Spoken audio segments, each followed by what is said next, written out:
Good morning सगळ्यांना. आज सकाळच्या अवतारात उठले होते. काल सवाष्ण्यांचा कार्यक्रम झाला त्यामुळं काही आवरलं नव्हतं. आज सकाळी उठल्या छान मस्तपैकी किचन ओटा आवरून घेतला, घरं पुसून घेतले आणि भांड्यावाल्या मावशी आल्या नव्हत्या. एवढे सारे भांडे पडले होते, तर सासूबाईंनी मी मिळून ते घासून घेतले. तर घर कसं स्वच्छ झालं तेव्हा कुठं मन प्रसन्न. तर मी सध्या आवळा पावडर प्यायला सुरुवात केली आहे. चमच्याभर पाण्यात पिते.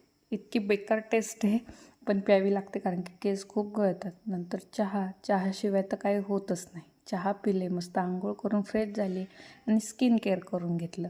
पहिले टोनर लावलं, नंतर सिरम लावलं, मग मॉइश्चरायझर लावून घेतलं. सनस्क्रीन बाहेर जात नाही पण थोडी लावून घेते. नंतर सनस्क्रीन लावून घेतल्यावर टिकली लावली.